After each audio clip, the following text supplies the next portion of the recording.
en este programa de certificación oncológica para el médico residente. Antes de empezar, manifestarles que tal cual se les envió por el chat. No va a haber la prueba el día de hoy, sino la siguiente semana. Sin embargo, la charla de hoy día tiene un tinte muy especial y es una charla que va a ser complementada con una mesa redonda de discusión desde una lista de diferentes especialidades. El sangrado genital contempla un reto para todos nosotros desde la emergencia, que es donde usualmente se recibe esta paciente que viene con sangrado genital, hasta el momento de las diferentes especialidades que son interconsultadas, cómo se maneja, cómo se aborda. Y el día de hoy tenemos esa charla. En primera instancia va a presentar el doctor Pablo Vallas, es médico residente de la emergencia, cuya tutora ha sido la doctora Paulina Granda, médico tratante de emergencia que está aquí presente.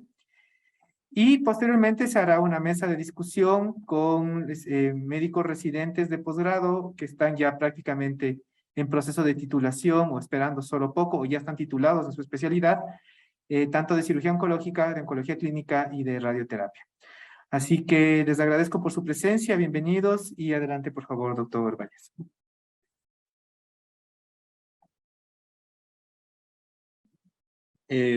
Buenas tardes con todos los presentes acá en el auditorio del hospital, así también como los que están conectados por medio de Zoom. Agradezco la oportunidad que nos dan a nosotros como médicos residentes, la oportunidad de estar aquí y dirigirme con ustedes. Agradezco la oportunidad de docencia, doctor Raúl Puente, que nos está generando esta oportunidad de capacitación para todos nosotros. También agradezco la colaboración y la apertura de la doctora Carolina Escalante, la doctora Nadia Montero y la doctora Carola Bacura, con quien vamos a conversar y abordar el caso clínico que vamos a hablar el día de hoy.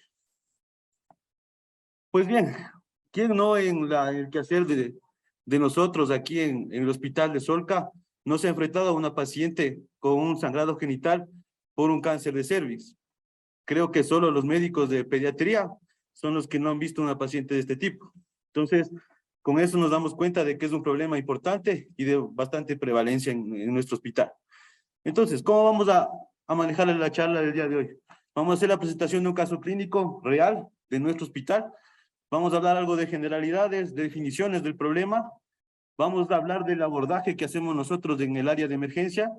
Va a haber una pequeña intervención de los servicios que nos ayudan, que, como digo, es un manejo multidisciplinario, tanto oncología, cirugía y radioterapia.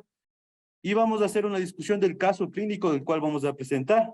Y de acuerdo a eso, no voy a presentar yo conclusiones. Espero yo sacar de aquí, de la discusión, de lo que vamos a hablar, sacar las conclusiones nosotros y también la participación de ustedes. Se demora un poco. Bueno, el caso clínico. Es una paciente de 35 años, obviamente es una paciente femenina, de un CA de cervix, estadio clínico 2B. Esta paciente ya es paciente nueva en la institución, pero ya con ese estadiaje desde el hospital Eugenio Espejo, donde ya recibió 5 ciclos de quimioterapia.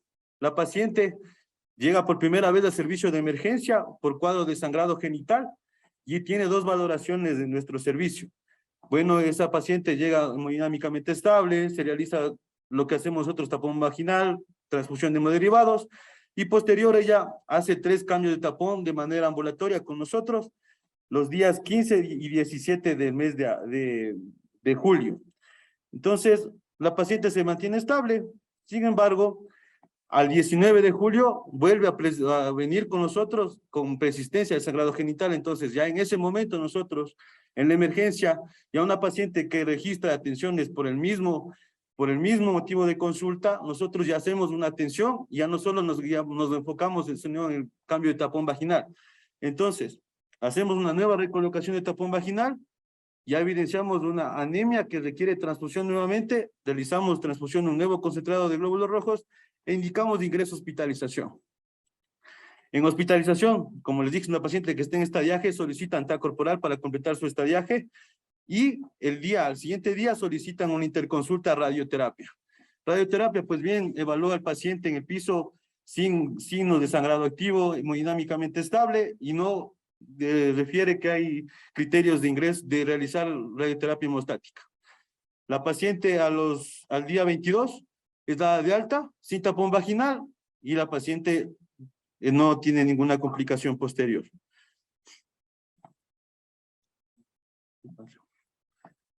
Bueno, posterior a eso, pasa el lapso de 14, 15 días, la paciente tiene un nuevo episodio de sangrado genital. Esta vez viene con nosotros, evaluamos nuevamente una paciente todavía hemodinámicamente estable, realizamos colocación de tapón vaginal y indicamos nuevamente una nueva transfusión de concentrado de glóbulos rojos. Esta se da la consulta se da en la mañana, en el transcurso de la mañana. La paciente es dada de alta aproximadamente tipo 2 de la tarde.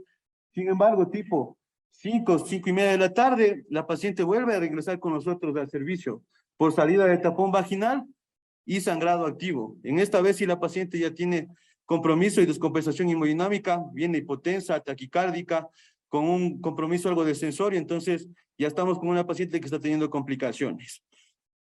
Entonces, aquí cabe una pregunta. ¿Qué pasó con el tapón vaginal?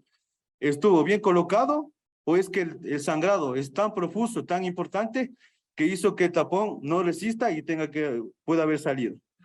Entonces, es una de las que nos hacemos las preguntas y que vamos a seguir abordando luego. Entonces, realizamos una nueva recolocación de tapón vaginal, transfundimos 2 concentrados de glóbulos rojos adicionales, ya sumarían 3 en menos de 12 horas. Tenemos una interconsulta terapia intensiva, realizamos interconsulta nuevamente radioterapia y indicamos nuevamente ingreso a hospitalización. Bueno, la paciente es valorada después de realizar nosotros el manejo en emergencia.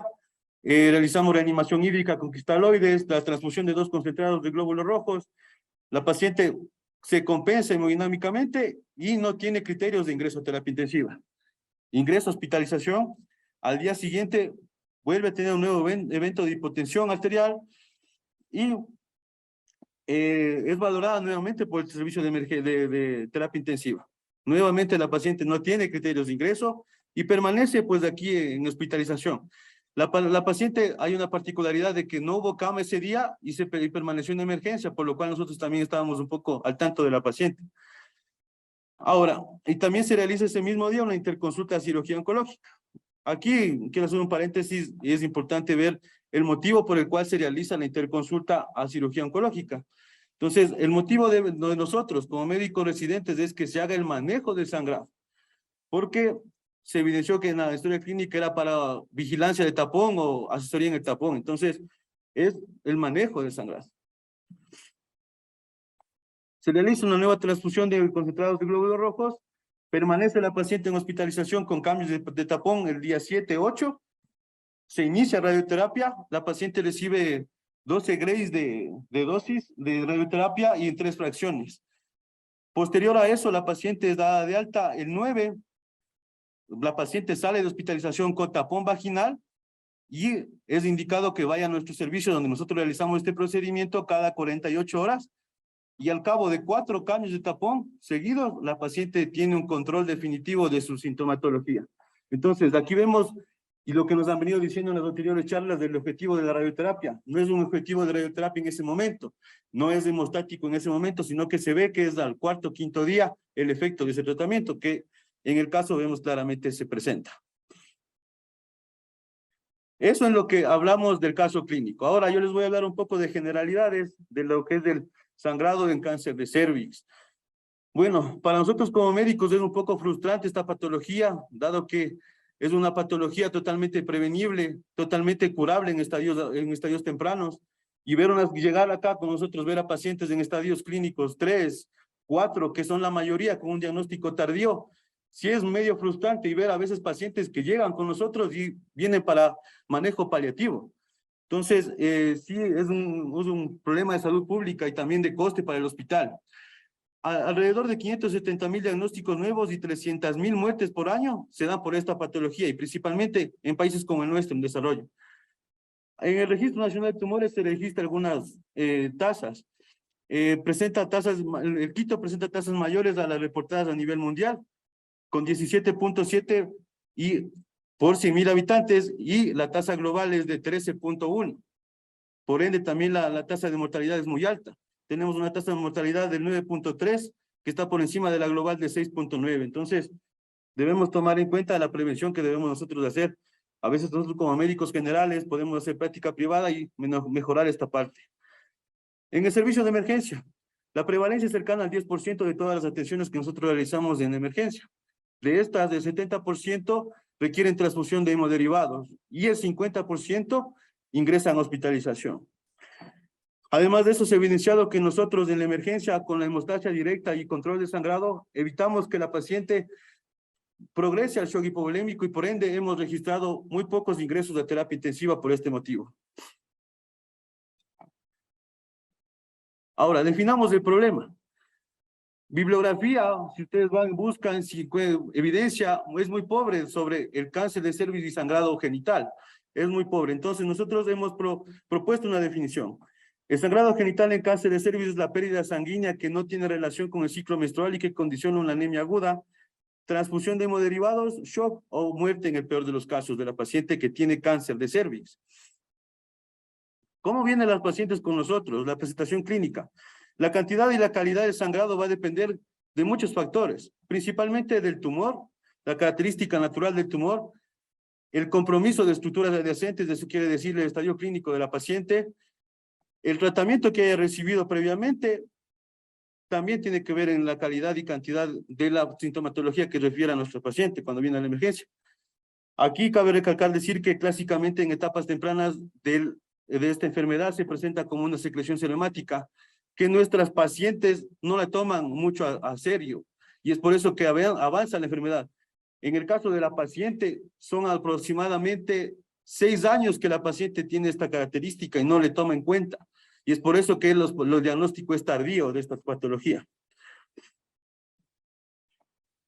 Ahora, nosotros hemos propuesto también unos factores de riesgo para que nuestras pacientes que llegan a la emergencia lleguen a tener complicaciones como shock o en el caso de malos resultados como el fallecimiento, que vienen derivados del paciente, de la enfermedad y del tratamiento que estén recibiendo. Dependientes del paciente, pues de edad menores de 25 años, pacientes de 21, 19 años hemos tenido, mayores de 65 años por su condición misma. El nivel de instrucción también es importante, la procedencia, porque tenemos pacientes que vienen de provincia, que vienen sangrando ya qué tiempo también. El estado nutricional, como les dije, pacientes que vienen ya consumidas, caquéticas, tienen mayor riesgo de complicaciones. Estadios avanzados de la enfermedad, ya sea 3, 4, que son, si no, el 90% de nuestros pacientes, porque yo en lo que he estado aquí, muy poco he visto pacientes con cáncer de cervix estadio clínico 1 o 2. Valores de hemoglobina previos menores a 8 y las comorbilidades de nuestros pacientes, pacientes hipertensas, diabéticas, pacientes que como su principal complicación también del cáncer de cervix puede ser insuficiente renal, pacientes que tienen también trombosis venosas profundas, TEP, que ya vienen con anticoagulación o isocoagulación que hace que se compliquen con mayor sangrado, entonces mayor complicaciones. De acuerdo al tratamiento, mala respuesta al tratamiento que esté recibiendo de quimioterapia, radioterapia, persistencia de sangrado a pesar de nosotros ya haber hecho, no sé, varios cambios de tapón, transfusiones, que esté recibiendo segunda o tercera línea de quimioterapia, ya tiene un factor de riesgo porque vemos que no hay respuesta al tratamiento oncológico. Esas pacientes tienen más riesgo de complicaciones. Ahora, ¿qué hacemos nosotros en el abordaje en el servicio de emergencias? Nosotros nos basamos y nos valemos de varias herramientas. Principalmente la toma adecuada de signos vitales que nos va a dar el manejo de esta paciente. Con eso nosotros podemos valorar el índice de shock, que no es más que el producto que es de la frecuencia cardíaca sobre la tensión arterial sistólica. Ese es el normal. El modificado es frecuencia cardíaca sobre la tensión arterial media, que nos da, si tenemos valores mayores a 0,8, 0,9, 1, esta paciente tiene alto riesgo de complicaciones de necesitar transfusión y de que llegue a shock. Tenemos también que hacer la estratificación del shock de acuerdo a las clases de la que nos dice la TLS, que ya les voy a indicar. La historia clínica, como en todo en medicina, es lo más importante para nosotros valorar a un paciente, el tratamiento previo que esté recibiendo, y nos valemos también de una herramienta muy útil y rápida para tener parámetros de valoración de la paciente, que es la gasometría arterial, principalmente el lactato y exceso de base. Y la piedra angular del manejo de emergencia, que es el taponamiento y hemostasia de control de sangrado a nivel vaginal. Reanimación hídrica en pacientes que están ya con compromiso hemodinámico y transfusión de hemoderivados, que es lo que hacemos en la emergencia. Ahora, Les presento la tabla que nos habla del manejo de la estratificación del shock, que nos da la TLS, que valora parámetros clínicos, pérdida sanguínea aproximada, ritmo cardíaco, presión sanguínea, frecuencia respiratoria, producción de orina, escala de Glasgow.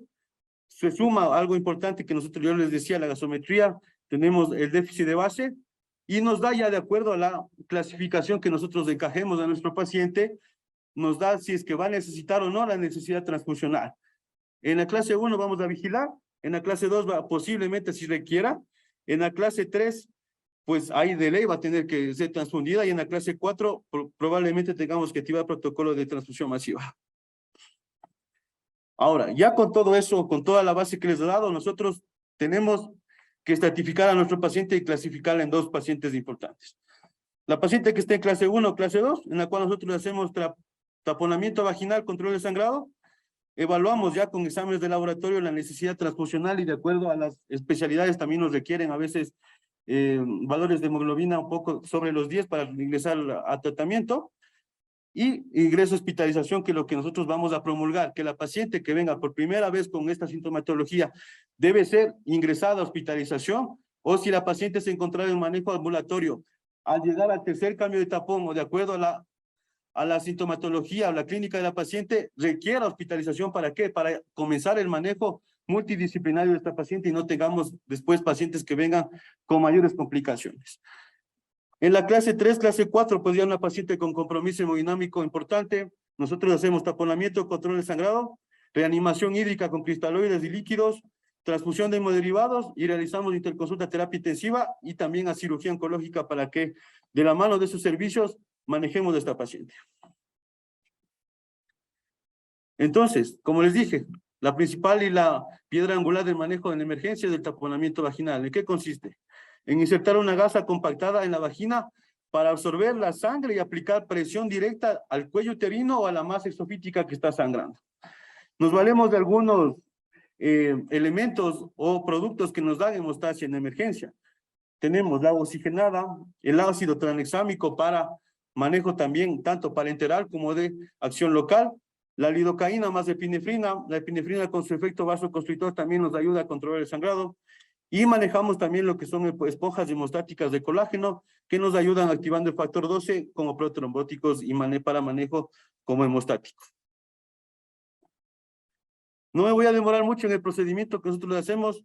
Cabe recalcar aquí, mencionar que el hospital ni la emergencia no tiene un protocolo de manejo de estos pacientes, ni tampoco tiene un protocolo de cómo nosotros podemos hacer un adecuado control o taponamiento a nivel vaginal. Entonces, hemos propuesto lo que nosotros venimos aprendiendo de cada uno de los especialistas, a veces que vienen con nosotros a la emergencia a indicarnos de cómo se debe realizar, y hemos propuesto un procedimiento. Entonces, con la paciente que está con nosotros en camilla ginecológica, en posición de tetomía, realizamos el examen genital externo, realizamos también la especuloscopía y comenzamos pues a controlar el sangrado, ya sea con gasas secas, primero presión directa, hemostasia, seguido de eso con agua oxigenada, las gasas impregnadas. Aquí nos recomiendan también que la hemostasia y la presión directa que hagamos sea de menos de, por lo menos 5 a 7 minutos.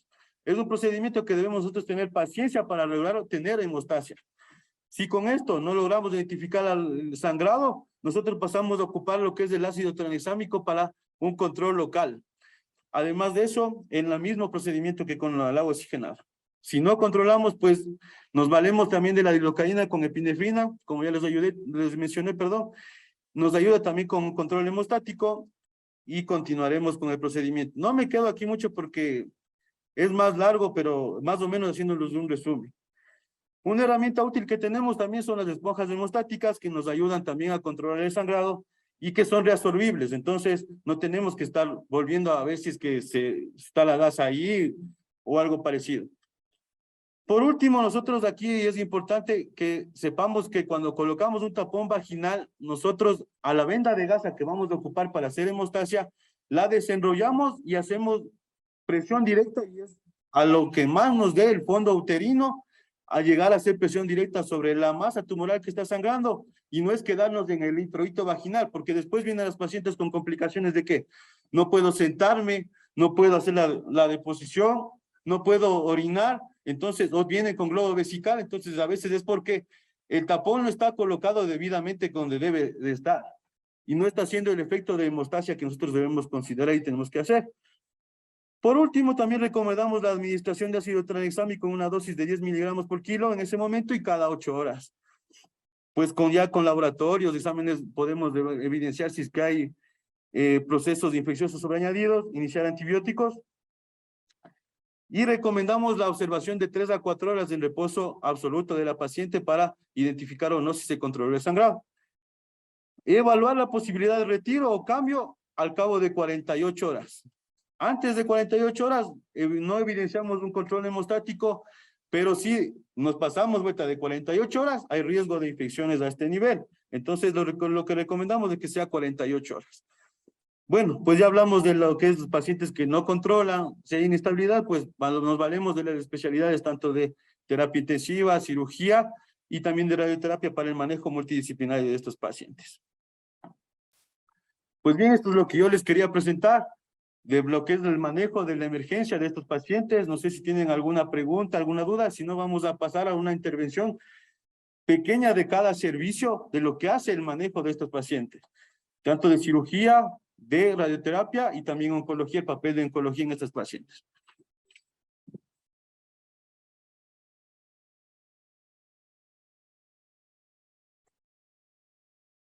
Gracias, Pablo, por la presentación. Realmente pone en contexto la problemática. Primero, la doctora Montero va a hacer una pequeñísima presentación sobre la radio y de ahí pasarán la doctora Escalante, la doctora Albacura a la mesa redonda para ya comenzar con la discusión.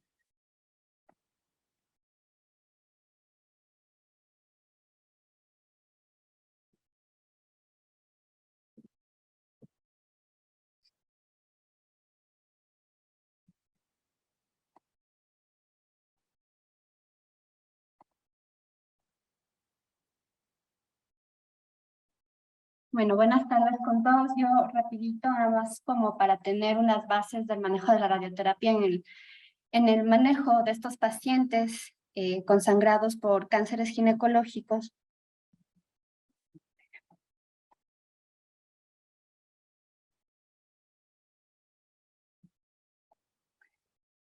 No sé qué pasó.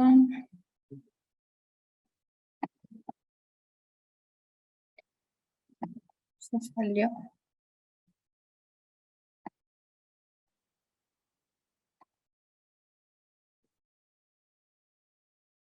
Ahí otra vez.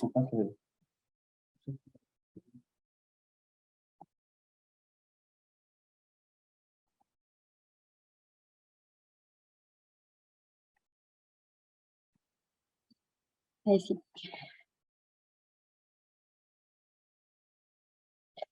Bueno, entonces vamos a ver rápidamente cuál es la eficacia que dicen los estudios sobre la radioterapia hemostática, cuáles son sus riesgos, cuáles son los distintos escenarios en radioterapia y las conclusiones sobre el manejo de la radioterapia. Sobre la eficacia, hay esta revisión sistemática de Cochrane, que nosotros mirando el título, pues diríamos, bueno, tenemos bastante evidencia entonces sobre el manejo de las intervenciones paliativas para controlar el sangrado en cáncer de cérvix.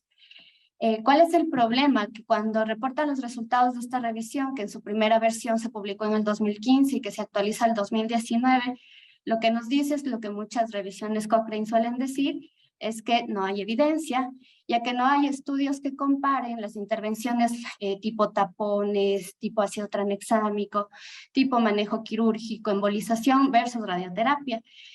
Entonces, toda la evidencia que tenemos para contestarnos estas preguntas de qué tan buena es la radioterapia para el control del sangrado vienen de estudios observacionales. Y sin embargo, la introducción que hace esta revisión de Cochrane es interesante porque la razón para haberla planteado es el hecho de que en muchas partes del mundo que tienen bajo acceso a la radioterapia, se buscan todos estos tipos de otras intervenciones no radioterapia para el manejo de estas pacientes. Y se habla pues de los países con bajos recursos y también de países que teniendo radioterapia pues normalmente están muy saturados, que es nuestro caso, ¿no? Entonces nosotros en En el servicio hemos llegado a tener hasta 4 pacientes en un día para radioterapia hemostática, lo cual implica una altísima carga para el servicio porque hay que buscar espacio en el simulador, luego espacio en la planificación de los físicos y luego espacios en los aceleradores. Entonces todo eso hace un llamado también pues al uso adecuado y muy crítico también de la radioterapia en estos escenarios. Por si les interesa, estos tienen aquí los códigos QR para los artículos. Entonces, cuando no tenemos evidencia comparativa, nos toca echar mano a los estudios observacionales. Dentro de los estudios observacionales, se está pasando, uno de los más llamativos y los que van a encontrar citado en todas las guías que hablan acerca de este tema, es este estudio publicado en el 95 por Biswal. Van a ver que todos los autores son autores de la India, son autores igualmente de ciertas partes de Asia y de Latinoamérica, porque es donde más se enfrentan con esta problemática. Este estudio observacional fueron 20 pacientes, estadios 2B, 4A, hacen un manejo de radioterapia hemostática con esa dosis que ven ahí, 5 a 20 grays, tratan con cobalto, es una técnica muy antigua ya para nosotros de radioterapia, o con braquiterapia. Y después, lo interesante de este estudio es que ellos completan el tratamiento con la concomitancia llegando a los 50 grays, más o menos la aproximación que nosotros ahora hacemos. Pues, y sirve la radioterapia para el control del sangrado. El 100% de estos pacientes controlaron sangrado a las 48 horas de la evaluación, ¿sí? ¿Cuál es el resumen de la evidencia de la mayoría de estos estudios? Les he traído en esta tabla, está incluido el estudio de Biswal, en los cuales vemos las tasas de control son bastante buenas, van desde el 100% hasta del 62.9%, como el estudio del 93.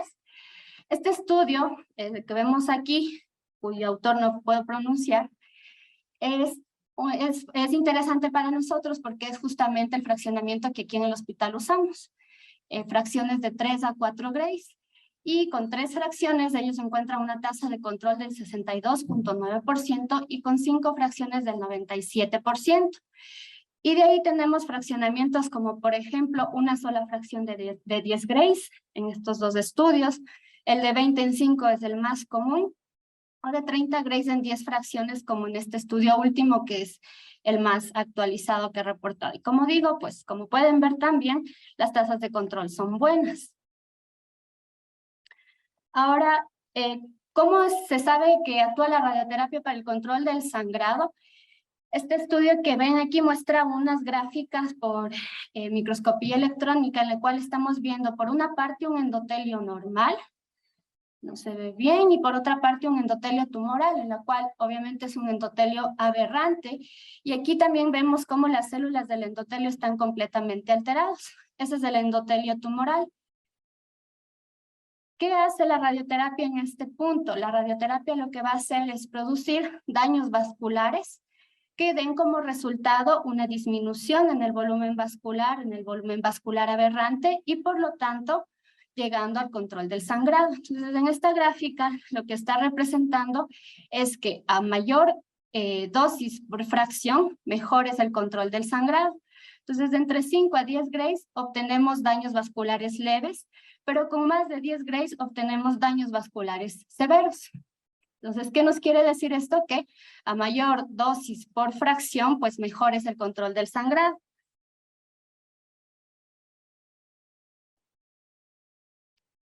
Entonces vemos y nos decimos, es súper eficaz entonces la radioterapia para el control del sangrado. ¿Cuál es el problema? ¿Por qué no a todas hacemos radioterapia? Y hay dos preocupaciones que tenemos cuando estamos los radiooncólogos evaluándonos si hacer o no el tratamiento. Por una parte, la toxicidad asociada al tratamiento. Entonces, la toxicidad, si bien la toxicidad aguda en estos estudios que les presenté es baja, ¿qué nos preocupa a nosotros? Son los efectos acumulativos de la primera fracción que hacemos de hemostática más las que después nos tengo que hacer cuando complementemos la radioterapia. Y las toxicidades crónicas son mayores mientras se usen los fraccionamientos, los hipofraccionamientos. Estos que damos de los 12 grays en 3 fracciones son los que más se asocian con complicaciones tardías. Y lo segundo que también nos preocupa es el impacto que esto pueda tener en el control local, porque sacamos a la paciente de su tratamiento convencional. Ya no van a hacer un tratamiento de sus 50.4 grays en 28 fracciones, que es lo que los estudios han reportado, que ayuda a controlar la enfermedad, sino ya nos toca hacer recálculos, en ajustar las dosis, ajustar los campos y los esquemas de tratamiento. Y Biswal ya estudió esta parte cuando hizo una comparación entre las pacientes que llevaban radioterapia sin haber empezado con una radioterapia hemostática, sino en su tratamiento convencional, que es la línea que ven acá, versus las que tenían complicaciones hemorrágicas. ¿Y qué encontraron? Que la tasa de respuesta final al tratamiento fue del 50%, en comparación con el 80 y 90% de aquellas mujeres que no sangraban y que no habían requerido esta radioterapia hemostática. Entonces, esta preocupación que tenemos nosotros de que cuando le sacamos al paciente de su fraccionamiento convencional impacta no solo en el control local, sino también en estudios posteriores se ha visto que impacta también en la sobrevida libre de enfermedad, porque el 85% de las pacientes incluidas en el estudio llegaron a tener falla local, regional o a distancia. Y este es un estudio más actual de lo mismo. Compara pacientes sin sangrado y pacientes que sangraron con necesidad de intervención, y esta es la curva de sobrevida libre de progresión. Y que es un dato también importante a considerar, que si se divide a las pacientes entre las que no tienen anemia y las que tienen anemia, en las que tienen anemia es en las que peor les van. O sea, si sangran y aparte tienen anemia, les va a ir mucho mejor en términos de control local, sobrevida libre de enfermedad y sobrevida libre de progresión. Entonces, este es el campo de tratamiento de la paciente que el doctor Bayas presentaba. Entonces, quiero que se fijen en algo. Este es un corte axial del tratamiento que hicimos en ella. Aquí estamos mirando lo que nosotros normalmente tratamos en un tratamiento convencional va a ser el útero junto con los ganglios. En los tratamientos hemostáticos a nosotros nos toca darnos márgenes mucho más grandes porque nos toca emergentemente usar técnicas como conformacional y no las que normalmente haríamos. Y no va a ser la anatomía igual de la paciente porque, por ejemplo, esta paciente se simula con el tapón puesto. Esto implica campos de tratamiento, como les digo, más grandes. Y bueno, lo bueno de esta paciente es que solo fue necesario tratar la pelvis. Entonces nosotros cuando hacemos un tratamiento hemostático, no solo tratamos del tumor, incluimos ya siempre ganglios porque estamos pensando que esta paciente después va a ir a radioterapia convencional y es muy complicado hacer el arreglo de campos si ya inicialmente está recibiendo solo el tumor. ¿Qué pasa con las pacientes que después necesitamos irradiar ganglios retroperitoneales? Que es la gran mayoría de las pacientes, porque como ha dicho el doctor Bayas, la mayoría nos vienen en estadios 3C1, 3C2, 4. Nos toca irradiar ganglios retroperitoneales. Y si es una paciente que ya recibió radioterapia hemostática, probablemente recibió solo lo que ven en rojo, y después nos toca completar la dosis en lo que ven en celeste. Estos cruces de campo son muy problemáticas para las planificaciones de tratamiento porque aquí se pueden cruzar puntos fríos, es decir, puntos que no reciben la dosis que debía recibir, o puntos muy calientes por el cruce mismo de campos. Y nos toca hacer esos recálculos de las dosis. Aquí hay mucho número, pero nada más es para representar que cuando hemos dado un primer esquema de 12 grays en 3 fracciones, después tenemos que completar y nosotros no lo llevamos a hacer los mismos 50.4, sino que nos toca bajar la dosis del fraccionamiento convencional para no pasarnos las dosis en los órganos sanos. Entonces, el siguiente que hacen las pacientes cuando ya han iniciado con esto es 21 fracciones y completamos las dosis en las zonas que inicialmente no fueron tratadas.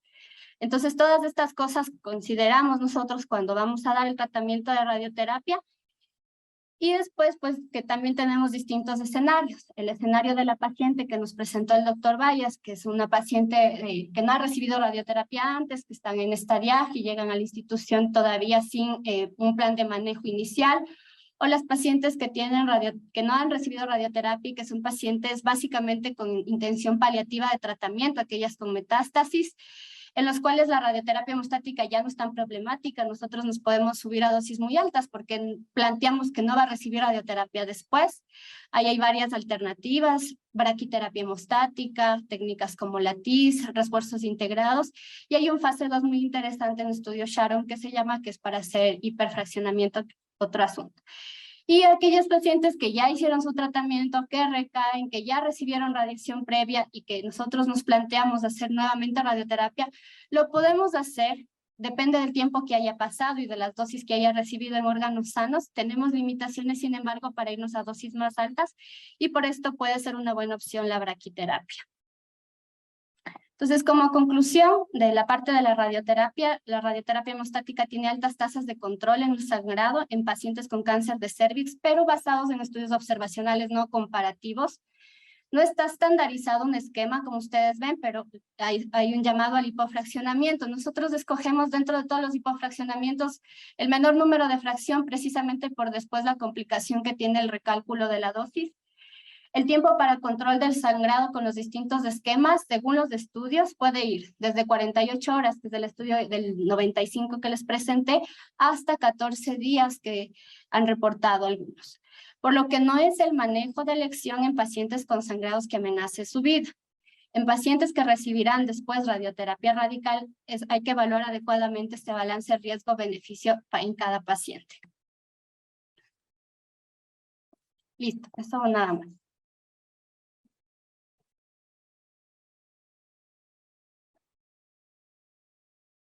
Muchas gracias, doctor Montero. Doctor Vallas, doctora Lacura, por favor, puedan pasar a la mesa. Doctora Escalante.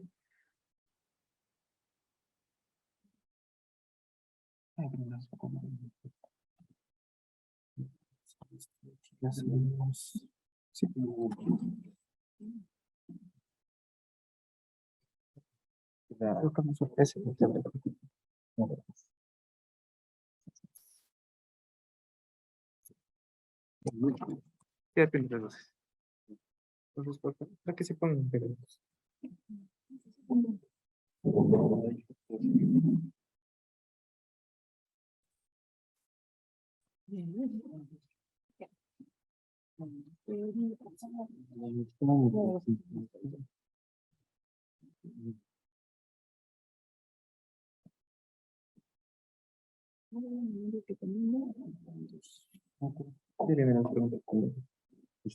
Ahí tengo lo que me gustan.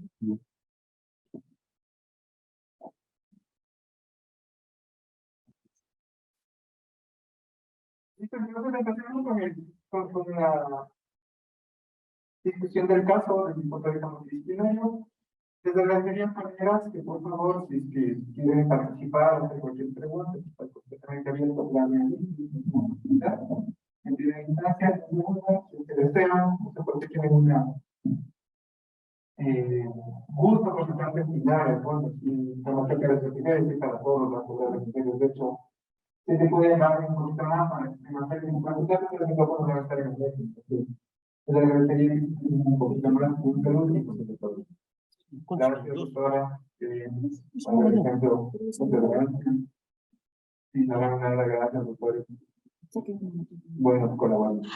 Listo, entonces empezamos con la discusión. Quisiera, por favor, que me digan, de acuerdo a las preguntas que planteó el doctor Varias, en el caso, ¿cuántos cambios de tapón serían necesarios en esta paciente? ¿Cuántos serían adecuados en este caso? Bueno, la pregunta es, ¿cuántos son los cambios de tapón recomendables en un paciente que está, digamos, en manejo ambulatorio, pero con sangrado genital? Entonces, como emergencia, lo que nosotros decimos es que deben ser 3 los cambios de tapón que podamos hacer de manera ambulatoria. Pero no es esto, como en toda medicina, no es 1 más 1, no es 2. Entonces, todo depende también de individualizar a la paciente. ¿Qué tal que tengo una paciente que está con signos de anemia, que está con hipotensión? Siempre debemos tomar signos vitales y no vamos a llegar a esos 3. Pero si tengo un paciente que esté estable, puede ser 3. Pero al tercer cambio de etapa, nosotros solicitar un control de hemoglobina y lo que queremos proponer es que al llegar a la paciente ya al tercer cambio de etapa con nosotros, esta paciente tenga que ser ingresada. ¿Para qué? Para que comience el tratamiento multidisciplinario que la paciente necesita. No sé, ahora los doctores tienen alguna otra, no sé, recomendación aparte de eso. Sí. Buenos días con todos. Primero, un agradecimiento a docencia para poder participar en estas mesas de discusión científica. Bueno, como manejo clínico, el tapón vaginal es fundamental en la parte de un paciente con sangrado o hemorragia vaginal, dada sobre todo por cáncer de cervix, aunque tenemos también que otras neoplasias ginecológicas lo podrían dar. En este sentido, el tapón vaginal, los cambios de tapón vaginal se los debería hacer lo mínimo posible. ¿Qué quiero decir con ello? Que mientras menor sea un cambio de tapón vaginal para poder ya establecer un tratamiento definitivo, como indica el doctor Vallas, es lo óptimo.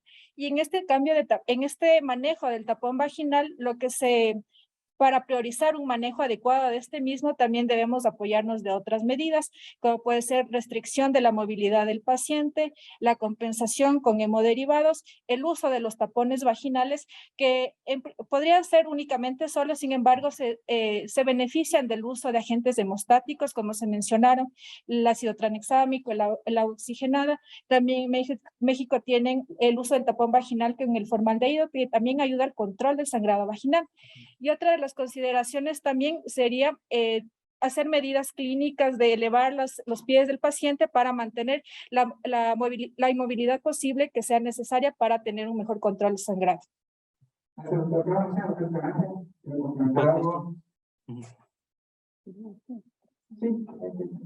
¿Aló? No. Bueno, buenas tardes con todos. Muchas gracias igual, la doctora Albacura, gracias por este espacio.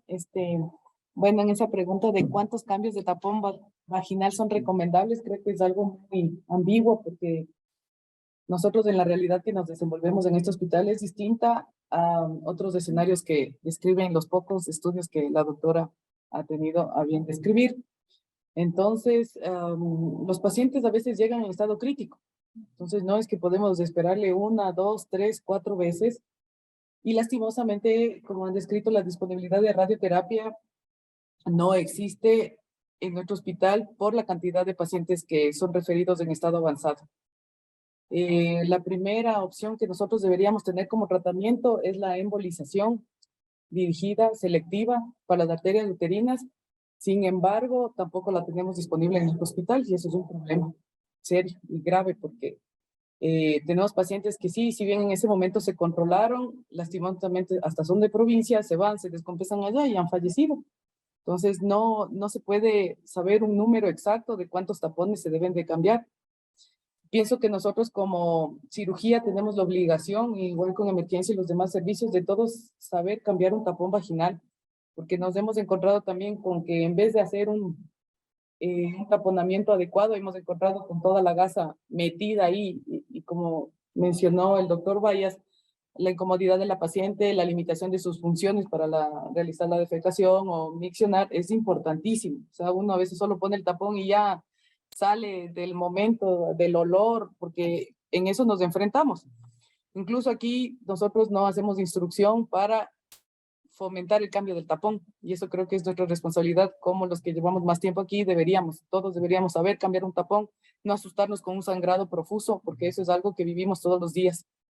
Entonces, yo sí me comprometo, y al igual que el servicio de cirugía, mis compañeros, para enseñar el cambio de tapón a todos, porque es algo que es de pregrado y tenemos que hacerlo.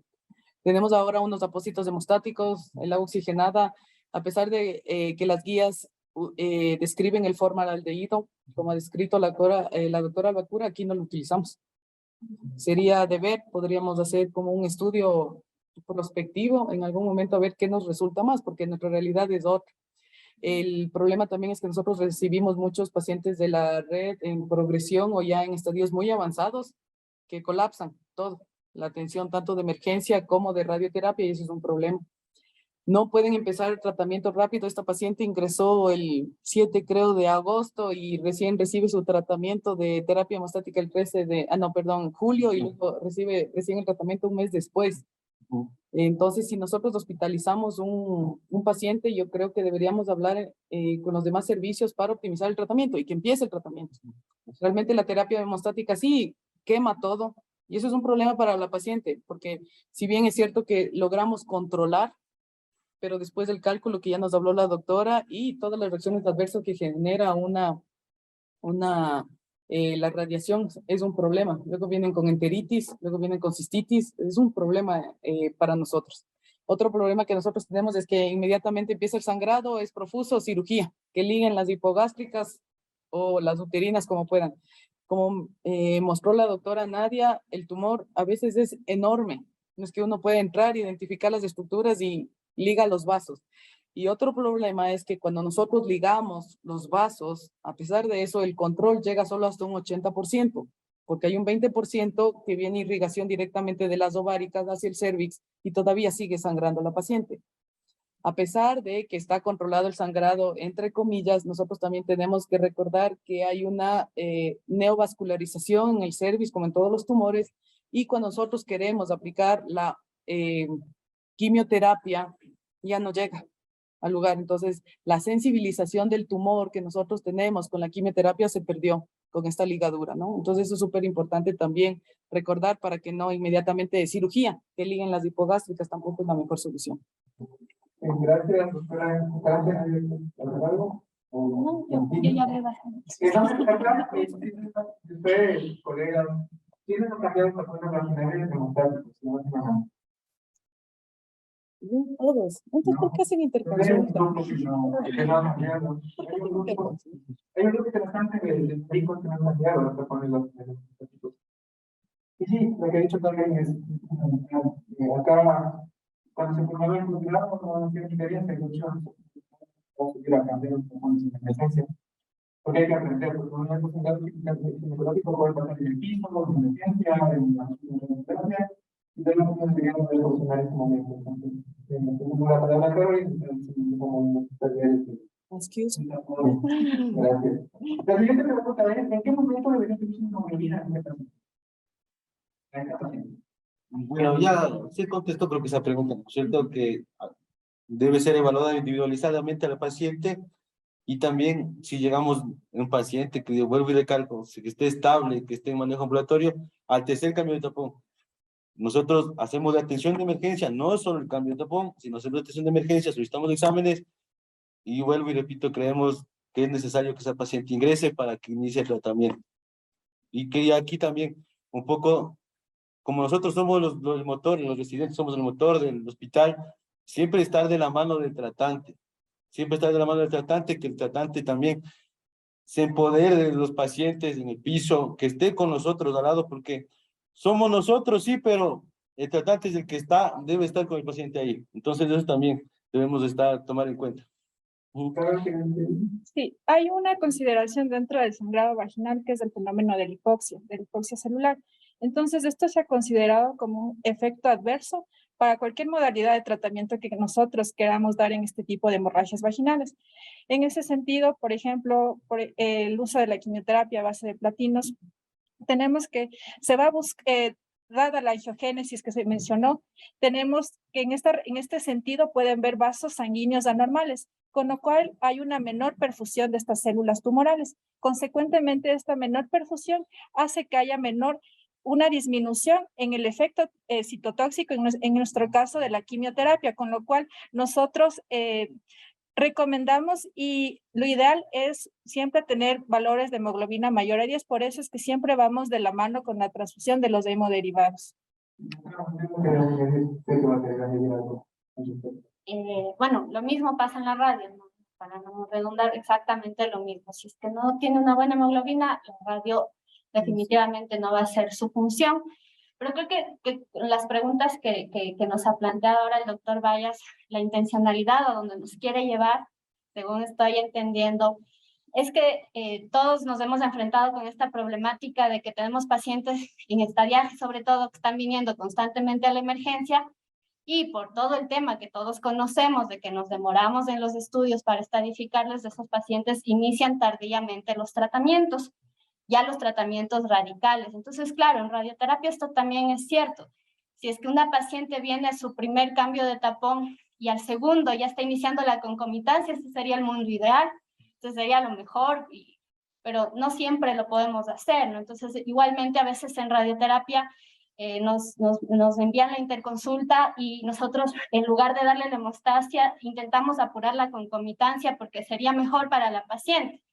Entonces tratamos de apurar la concomitancia, pero nos ha pasado también que ya empezamos la concomitancia, estamos listos para la concomitancia y sale la tomografía con un micronódulo pulmonar y Se nos cayó la radioterapia, pasa la paciente a quimioterapia y toda la planificación del tratamiento se queda. Entonces creo que es una problemática, bueno, y no es solo del país, sino en general del sistema sanitario, que por todas las demoras que tenemos no les podemos llevar a ese mundo y dar a los pacientes, y creo que lo que podemos hacer como compromiso de los que estamos viendo a esos pacientes a diario es tener eso en mente, ¿no? Si ya tengo esta paciente que sé que ha venido por múltiples ocasiones a la emergencia, pues tratar de apurarlo todo, ¿no? Si es que es posible hablar con imagen, que adelanten la tomografía, con el oncólogo para la concomitancia, con radio igualmente, que sería a donde trataríamos todos de llegar, pero definitivamente no va a haber un número de cambios de tapón que nosotros digamos, no, se cambió esta señora 3 tapones y mañana inicia la concomitancia. Quisiéramos hacer eso, pero las circunstancias no nos dan.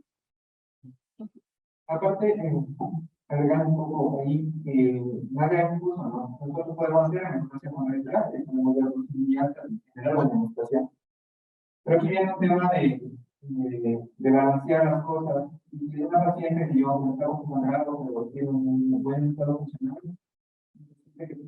uno ve que tiene una posibilidad, yo mando una estancia con una dosis muy alta, me complica muchísimo hacer un tratamiento adecuado radical después. Entonces, bueno, voy a poder a esa paciente le voy a dar un adecuado tratamiento que me ayude a hacer control. Una vez que controlamos 3 veces un sangrado con radioterapia y la paciente se quedó en una manera radical. Era que tenía toda la condición para recibir, no podía recibir para entonces, esas cosas son importantes de considerar y deben la mano de la siguiente pregunta: ¿cuándo es el momento indicado para hacer interconsulta? ¿En qué momento este paciente debería ser visto ya por las especialidades o cómo debe ser consultado a las especialidades de este tipo de pacientes? Cirugía. No de cirugía. Tenemos que resolver todas las cosas del hospital. Bueno, es verdad eso de cirugía, porque nosotros hasta la paciente nuevo es cirugía, contrario a lo que pasa en otros hospitales, es totalmente traumático desde que empecé el posgrado. Pero, a ver, como hemos hablado, cirugía no es la primera opción. Siempre hay que pensar que estos pacientes son a veces ya en estado avanzado. El tratamiento que nosotros hacemos de la hemostasia es totalmente paliativo y tenemos que controlar de la manera clínica que ya hemos hablado con los tapones, porque meterle a una paciente anestesia general, a un procedimiento quirúrgico, siempre tiene sus riesgos. Entonces, nosotros podemos con gusto tratarles desde el tapón y lo que hemos compartido, pero cirugía no es la primera opción para los pacientes. Es igual que en la radioterapia, o sea, no es la primera opción, hay que tratarle, pero a veces algunos pacientes no se mantienen. Y ahí sí ya entramos nosotros con el tratamiento quirúrgico, que es la ligadura de hipogástrica, siempre y cuando nosotros podamos ver en imagen que no es un tumor muy grande, que es accesible a nivel de los vasos biliares. El tiempo adecuado para poder hacer una interconsulta a los diferentes servicios para poder enfocarnos en un manejo multimodal, primero debe estar basado por el manejo clínico de una hemorragia vaginal. Entonces, así tenemos que, como estudio estándar para este manejo, es una buena anamnesis y un examen físico en primera instancia. En función a eso, ir estableciendo un esquema de manejo, hacer medidas generales, exámenes de laboratorio, compensaciones de hemoderivados en el caso de ser necesario, pero también considerar que una hemorragia puede llevarnos a un shock hipovolémico en cuestión de horas. Entonces, siempre primero estabilizar al paciente clínicamente. Y una vez que tengamos estas medidas generales, hacer medidas o control local, como sabemos del tapón vaginal, con el uso de agentes hemostáticos. Y una vez establecido el manejo local, pasar a un manejo sistémico en el cual, de igual forma, puede valorarse el manejo de hemoderivados, el uso de ácido tranexámico. Entonces, en este sentido, es establecer ese esquema o ese protocolo de manejo. Y si estas medidas no son efectivas para el paciente, ahí podemos solicitar el apoyo de cirugía, de radioterapia o también de radiología intervencionista con el uso de la embolización. Pero es importante tomar en consideración que todo esto debe estar fundamentado dado por las condiciones clínicas, el ECOG que el paciente tenga para poder dar un manejo óptimo al paciente. antes de ir a lo de radio, que ya lo había mencionado de todos modos, con respecto a la quimioterapia hemostática, ¿qué sabemos, Carito? ¿Hay algún dato? ¿Se puede hacer, por ejemplo, cuando ya estamos saturados y radioterapia no se la puede dar? O, por ejemplo, los fines de semana que nosotros no estamos. Claro, bueno, en este enfoque ya tenemos el manejo sistémico de lo que les había mencionado dentro del algoritmo de manejo de un sangrado vaginal. Entonces, fundamentados en relación con el uso de la quimioterapia con platinos, lo que buscamos con esta quimioterapia es disminuir la velocidad de crecimiento de las células tumorales y con eso poder dar una mejor sobrevida al paciente y una mejor calidad de vida, así sea en enfermedades avanzadas y con las consideraciones de las toxicidades. Sin embargo, esto ya estaría en el tercer escalón para manejo del paciente en una hemorragia vaginal. Bueno, nosotros en emergencia, sí, pues nos valemos del apoyo de ustedes. ¿Por qué? Porque en la emergencia sí hemos tenido pacientes con sangrados totalmente profusos que a pesar de que puede estar el médico que tenga la mejor expertise en manejo de tapón vaginal, no logramos controlar el sangrado. Entonces, ahí sí nosotros sí nos valemos de llamar a cirugía, porque ellos tienen la más expertise de manejo de sangrados quirúrgicos, todo, para que nos den una mano en el control local de ese momento. Entonces, nosotros sí nos valemos de ese momento, realizar interconsulta a cirugía. Ahora, vamos a radioterapia. Nosotros, como en el caso clínico que yo les presento, en el primer ingreso de nuestra paciente, nosotros no hacemos la interconsulta a radioterapia, sino hacia un piso. Bueno, el médico que sube el valor a la paciente está estable, si sangrado activo, está bien, entonces no cumple criterios probablemente para reiniciar radioterapia hemostática. Ahora, en el segundo ingreso que nosotros hacemos, somos nosotros quienes realizamos la interconsulta y ahí pues vemos que hay un mayor, digamos, prontitud en el inicio del tratamiento y la paciente ya pues sube a piso ya con conocimiento de que la paciente está ya con de radioterapia. Entonces, nosotros sí creemos que en emergencia tenemos que hacer eso. ¿Por qué? Porque la prontitud de la paciente que se nos puede complicar. Entonces, nosotros sí nos valemos de que en ese momento, de acuerdo a la clínica del paciente, realizamos nosotros la interconsulta a los servicios. Eso es, no sé si tienen alguna... Sí, en ese sentido, yo sí pienso que la interconsulta es central en una paciente que tiene un tumor. Cuando ya se hace el tapón, pienso que se puede visualizar de manera característica en el tumor. Entonces, el tumor en su macroscopía, pero la situación está como se ve. Aquí se ve que es un tumor que no viene más, es un tumor que llega a poder tener instalaciones, que tiene necróticos, que tiene aulas.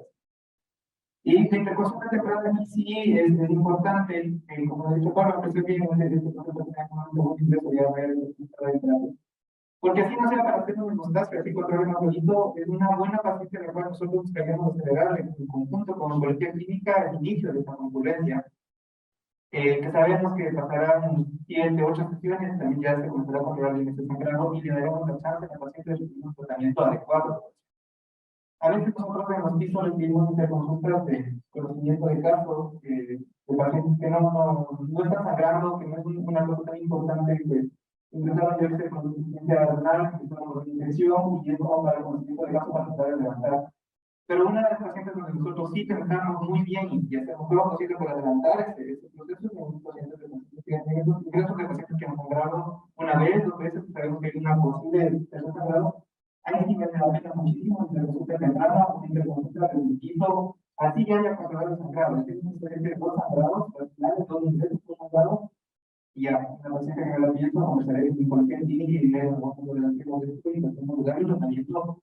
Una concurrencia inicial antes de que tengamos en el espacio. O sea, aquí vale la pena darle la opción de la política adecuada a los pacientes si podemos controlar cuántas medidas de seguridad. No sé si Marta quiere decir algo. Solo una cosa más, no es un buen paciente para radio, un paciente que está ya chocado, un paciente que está ya con necesidades de vasoactivos, o sea, ya en malas condiciones. Eso no es un paciente candidato, porque como hemos señalado muchas veces, no es que va a dejar de sangrar por la radio al día siguiente, ahí requieren medidas emergentes y bueno, pues como ha dicho la doctora Escalante, ahí en esos escenarios lo óptimo son estas medidas de radiología intervencionista, las embolizaciones, o echar de mano de lo que tenemos, en este caso, que es la parte de cirugía, ¿no? Que en estos escenarios ya en los cuales la vida del paciente está dependiendo de este sangrado. Listo. ¿Alguna pregunta en el público? ¿Algo que quieran adicionar? Doctora Paula, tal vez, como tutora, que la comentaron.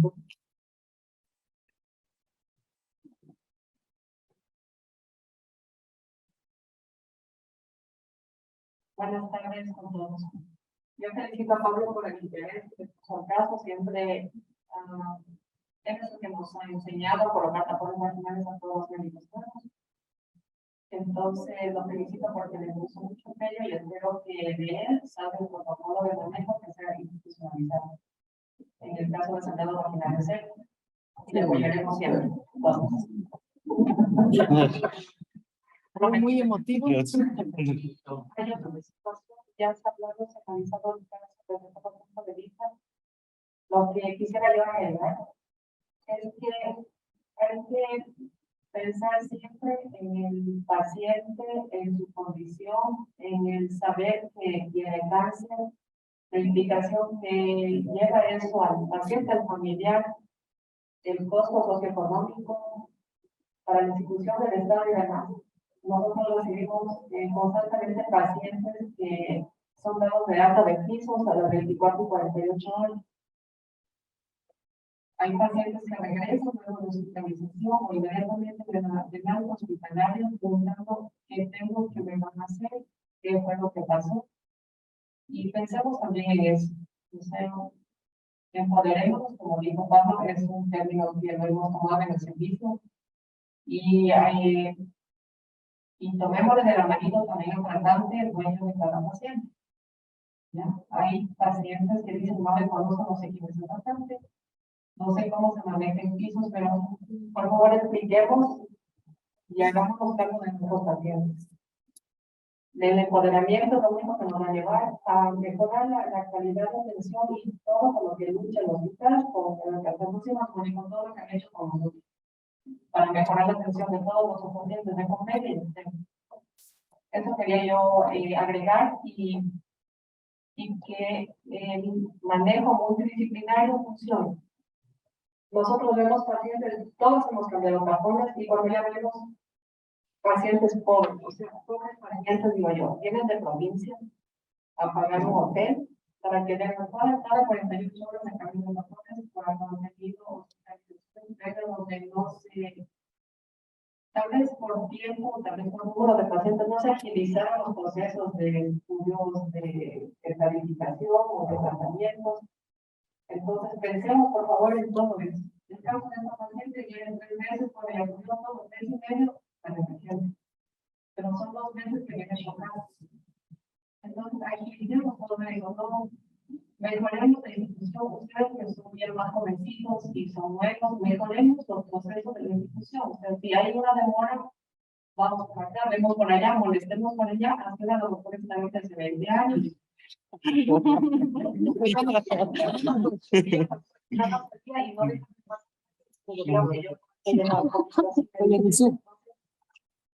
Manejaba y tenemos que seguir manejando. Si cambiamos de institución, ustedes como nosotros, y llévenlo de la mano y molesten los tóxicos, como les digo también a mi equipo de emergencia. Tan tóxicos e intensos, porque es la única manera de sacar la institución. Y más que nada los pacientes. Pensemos en los pacientes. Eso era. Muchas gracias, don Pauli. En honor al tiempo, les agradezco a todos. Gracias a los participantes de la mesa, a los representantes de la Pero, al conferencista, que vaya, una buena conferencia. Gracias. Nos vemos la siguiente semana con pruebas. No se olviden, la charla y prueba. Estudiarán. Y afuera hay el refrigerio para que como se diga. El examen es cambio de tapón. El examen va a ser cambio de tapón.